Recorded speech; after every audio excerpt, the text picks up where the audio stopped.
शायद मेरी ये वीडियो देखने से पहले तुम ऑलरेडी कई वीडियोस देख चुके होगे और उनमें सुना होगा, जिम ज्वाइन कर लो, पर्सनैलिटी बिल्ड कर लो, अपने आप से प्यार करो।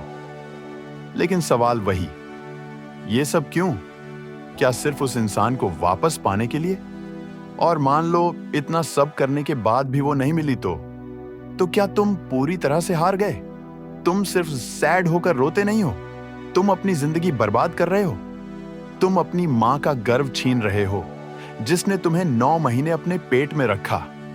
तुम अपने पापा की शांति छीन रहे हो, जिन्होंने दिन रात मेहनत करके तुम्हें बड़ा किया। उनकी क्या गलती थी इसमें? उन्होंने तो अपने बेटे से प्यार किया था। क्या उन्हें यह सजा मिलनी चाहिए? और समझ जाओगे खुद को संभालना क्यों जरूरी है। अब सोचो, वो लड़की जिसकी वजह से तुम टूटे हो, आज अगर उसकी ही दोस्त उससे कहे, अच्छा हुआ छोड़ दिया इसे, देखो कैसे बर्बाद हो गया, तो बताओ कैसा लगेगा?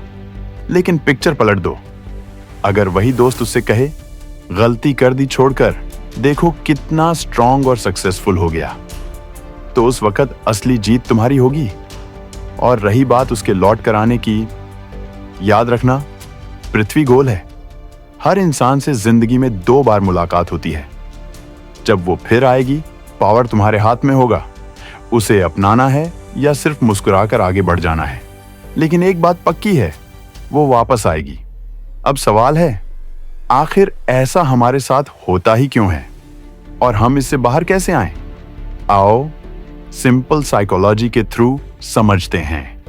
Rejection hurts like physical pen.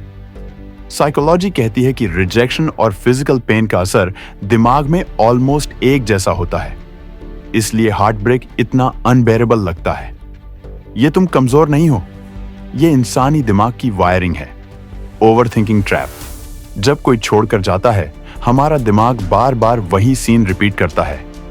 इसे रमिनेशन कहते हैं। जितना ज्यादा सोचोगे उतना ज्यादा दुख बढ़ेगा। Social comparison. तुम सोचते हो वो तो खुश है, उसकी जिंदगी परफेक्ट है, मैं ही दुखी हूं। ये कंपैरिजन थियरी है। याद रखो, लोग बाहर से स्ट्रांग दिखते हैं, अंदर से सबके अपने स्ट्रगल होते हैं। आइडेंटिटी लॉस रिलेशनशिप में हम अपनी पहचान दूसरे से जोड़ लेते हैं। जब वो जाता है, हमें लगता है हमारी आइडेंटिटी भी चली गई। लेकिन सच ये है, तुम्हारी पहचान कभी किसी से जुड़ी नहीं थी, वो हमेशा तुम्हारे अंदर है। Emotional suppression versus expression room में अकेले रो लेना गलत नहीं है, ये हीलिंग का हिस्सा है। लेकिन हर किसी को अपना दुख दिखाना, ये तुम्हें और कमजोर बना देगा। दुनिया सिंपैथी कम, मजाक ज्यादा उड़ाती है। Self worth inside not outside. Gym join करना, लुक्स इंप्रूव करना, पर्सनैलिटी बदलना, ये सब टूल्स हैं, लेकिन इनका मतलब तभी है जब तुम खुद को अंदर से वैल्यू करना सीखो। सेल्फ वर्थ कभी बाहर से नहीं आती। Family factor. जब तुम टूटते हो, तुम्हारे पेरेंट्स भी टूटते हैं। साइकोलॉजी में इसे इमोशनल कंटेजन कहते हैं। तुम्हारा मूड ऑटोमेटिकली उनके मूड को प्रभावित करता है। इसलिए खुद को संभालना सिर्फ तुम्हारे लिए नहीं, तुम्हारे पेरेंट्स के लिए भी जरूरी है। Time is the real healer, studies कहती हैं। टाइम धीरे धीरे दिमाग के पेन सर्किट्स को काल्म करता है।